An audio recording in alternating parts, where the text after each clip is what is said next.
नमस्कार दोस्तों, स्वागत है आपका हमारे YouTube चैनल में। आज की इस वीडियो में हम देव उठनी एकादशी की कथाओं के बारे में जानेंगे। पहली कथा इस प्रकार है। एक राजा के राज्य में सभी लोग एकादशी का व्रत रखते थे। प्रजा तथा नौकर चाकरों से लेकर पशुओं तक को एकादशी के दिन अन्न नहीं दिया जाता था। एक दिन किसी दूसरे राज्य का एक व्यक्ति राजा के पास आकर बोला, महाराज कृपा करके मुझे नौकरी पर रख ले। तब राजा ने उसके सामने एक शर्त रखी कि ठीक है, रख लेते हैं, किंतु रोज तो तुम्हें खाने को सब कुछ मिलेगा, पर एकादशी को अन्न नहीं मिलेगा। उस व्यक्ति ने उस समय हाँ कर ली, पर एकादशी के दिन जब उसे फलाहार का सामान दिया गया तो वह राजा के सामने जाकर गिड़गिड़ाने लगा, महाराज इससे मेरा पेट नहीं भरेगा, मैं भूखा ही मर जाऊंगा, मुझे अन्न दे दो।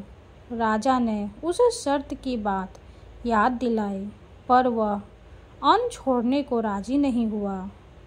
तब राजा ने उसे आटा, चावल, दाल आदि दिए। वह नित्य की तरह नदी पर पहुंचा और स्नान कर भोजन पकाने लगा। जब भोजन बन गया तो वह भगवान को बुलाने लगा, आओ भगवान, भोजन तैयार है। उसके बुलाने पर पीताम्बर धारण किए भगवान चतुर्भुज रूप में आ पहुँचे तथा प्रेम से उसके साथ भोजन करने लगे।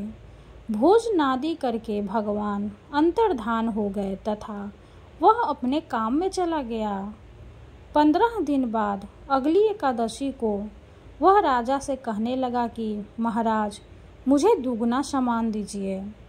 उस दिन तो मैं भूखा ही रह गया। राजा ने कारण पूछा तो उसने बताया कि हमारे साथ भगवान भी खाते हैं, इसलिए हम दोनों के लिए ये सामान पूरा नहीं होता। यह सुनकर राजा को बड़ा आश्चर्य हुआ। वह बोला, मैं नहीं मान सकता कि भगवान तुम्हारे साथ खाते हैं। मैं तो इतना व्रत रखता हूँ, पूजा करता हूँ, पर भगवान ने मुझे कभी दर्शन नहीं दिए। राजा की बात सुनकर वह बोला, महाराज यदि विश्वास न हो तो साथ चलकर देख लें। राजा एक पेड़ के पीछे छिपकर बैठ गया। उस व्यक्ति ने भोजन बनाया तथा भगवान को शाम तक पुकारता रहा, परंतु भगवान न आए। अंत में उसने कहा, हे भगवान, यदि आप नहीं आए तो मैं नदी में कूदकर प्राण त्याग दूंगा, लेकिन भगवान नहीं आए। तब वह प्राण त्यागने के उद्देश्य से नदी की तरफ बढ़ा। प्राण त्यागने का उसका दृढ़ इरादा जान शीघ्र ही भगवान ने प्रकट होकर उसे रोक लिया और साथ बैठकर भोजन करने लगे। खा पीकर वे उसे अपने विमान में बिठाकर अपने धाम ले गए। यह देख राजा ने सोचा कि व्रत उपवास से तब तक कोई फायदा नहीं होता जब तक मन शुद्ध न हो। इससे राजा को ज्ञान मिला। वह भी मन से व्रत उपवास करने लगा और अंत में स्वर्ग को प्राप्त हुआ। पहली कथा समाप्त हुई। आइए अब जानते हैं दूसरी कथा के बारे में।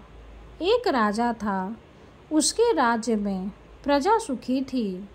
एकादशी को कोई भी अन्न नहीं बेचता था, सभी फलाहार करते थे।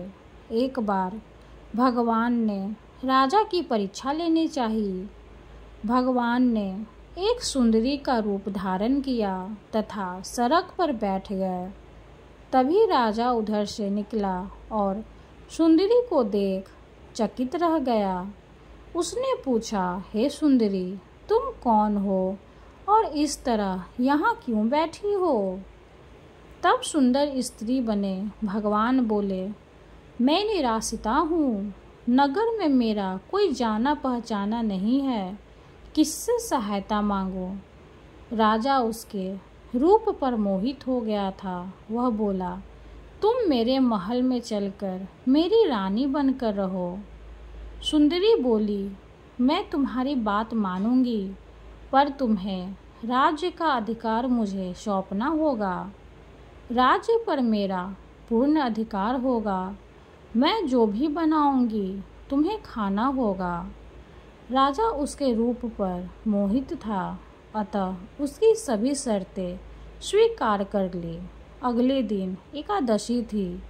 रानी ने हुक्म दिया कि बाजारों में अन्य दिनों की तरह अन्न बेचा जाए। उसने घर में मांस, मछली आदि पकवाए तथा परोसकर राजा से खाने के लिए कहा। यह देखकर राजा बोला, रानी, आज एकादशी है, मैं तो केवल फलाहार ही करूँगा। तब रानी ने शर्त की याद दिलाई और बोली, या तो खाना खाओ, नहीं तो मैं बड़े राजकुमार का सिर काट दूंगी। राजा ने अपनी स्थिति बड़ी रानी से कही तो बड़ी रानी बोली, महाराज, धर्म न छोड़े बड़े राजकुमार का सिर दे दे। पुत्र तो फिर मिल जाएगा, पर धर्म नहीं मिलेगा। इसी दौरान बड़ा राजकुमार खेलकर आ गया। माँ की आंखों में आंसू देखकर वह रोने का कारण पूछने लगा, तो माँ ने उसे सारी वस्तु स्थिति बता दी। तब तक वह बोला, मैं सिर देने के लिए तैयार हूँ। पिताजी के धर्म की रक्षा होगी, जरूरत होगी। राजा दुखी मन से राजकुमार का सिर देने को तैयार हुआ तो रानी के रूप में भगवान विष्णु ने प्रकट होकर असली बात बताई। राजन, तुम इस कठिन परीक्षा में पास हुए। भगवान ने प्रसन्न मन से राजा से वर मांगने को कहा तो राजा बोला, आपका दिया सब कुछ है, हमारा उद्धार करें। उसी समय वहाँ एक विमान उतरा। राजा ने अपना राज्य पुत्र को सौंप दिया और विमान में बैठकर परम धाम को चला गया। कथा समाप्त हुई। हरे कृष्णा। वीडियो अगर अच्छी लगे तो लाइक कर दे, चैनल को सब्सक्राइब कर दे। धन्यवाद।